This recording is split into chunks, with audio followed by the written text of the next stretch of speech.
Hello, this is Gail Babasi, and we'd like to continue the training on the cultural competence for Methodist Hospital. This work has been started by Wilson back in 1982, describing the attributes for cultural competence that involve three major categories: personal, knowledge, and skills, with the personal categories focusing on items like the capacity for flexible response. In other words, the provider will need to have the capacity to provide flexible responses to several scenarios. It also includes the acceptance of differences between people, willingness to work with different minority groups.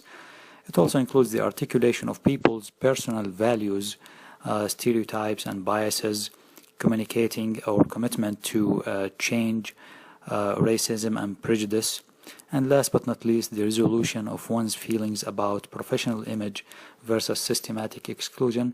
As an example, certain professions that have a specific gender majority over the other gender. The other category includes the knowledge, and that refers to the knowledge of culture, which includes history, tradition, values, and these kind of things, and the impact of class and ethnicity on the patient's behavior. It also includes the help-seeking behavior of patients and understanding what that behavior looks like. It also includes the role of language and speech pattern in patient-provider communications. It's also very important to understand the impact of the social services on patients and families and how these can be utilized. This leads us to the patient's own resources that we can utilize as healthcare providers, such as agencies or networks and other resources that are very helpful in providing effective healthcare. The areas where professional values may conflict with ethnic minority needs also to be addressed very carefully, as well as the socioeconomic factors and the impact of these factors on ethnic minorities as well. The skills portion of the attributes include the skills for learning the specific culture in question, and also communicating accurate information that refers and that relates to that specific culture. It also includes responding to culturally based cues and be cognizant of these. Assessing the meaning that ethnicity has for patients becomes very important in this case. And also, a provider will need to be skilled at identifying the stress and conflict that may be different between cultures in terms of representation. Interviewing techniques are important in these kind of scenarios, and also understanding the concepts of empowerment on behalf of ethnic minorities is also important.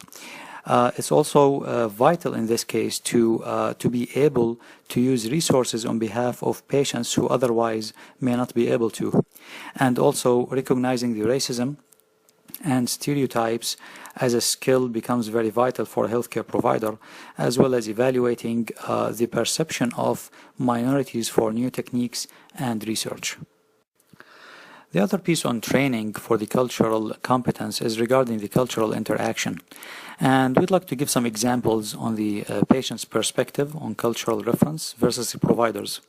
A patient may have a formal perception in general for healthcare versus the provider's informal method of communication.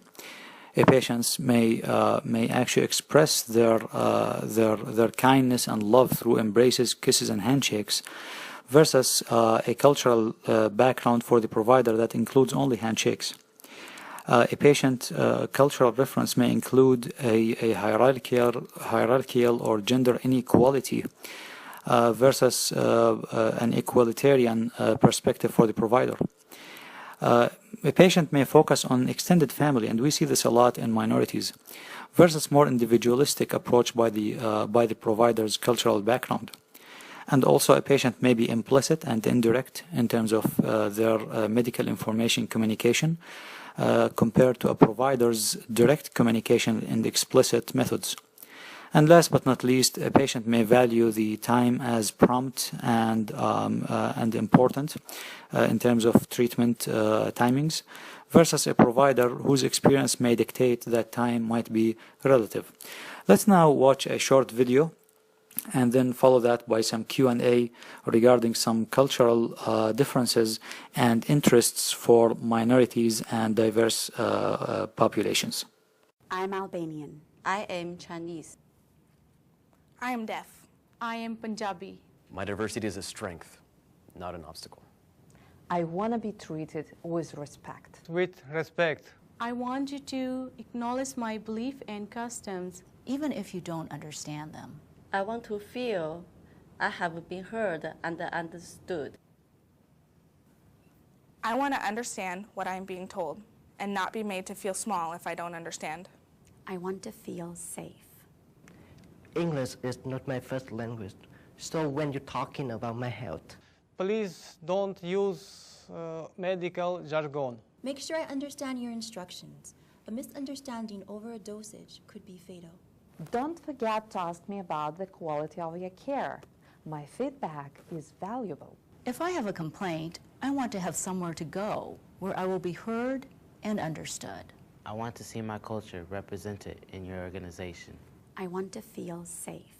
When I come to you, I am sick or hurt. I might even be afraid. I am at my most vulnerable. Being understood. understanding you. Being treated with respect. Being made to feel comfortable.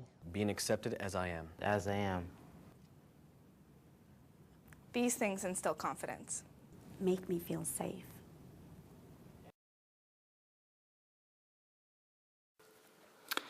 Okay, so after watching this video, I'd like to follow it with some questions and answers.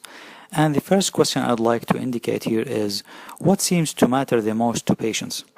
And you may have noticed that it looks like what matters actually the most to patients were respect, safety, and self-acceptance. People do like to feel respected, safe, and also being accepted for whoever they are.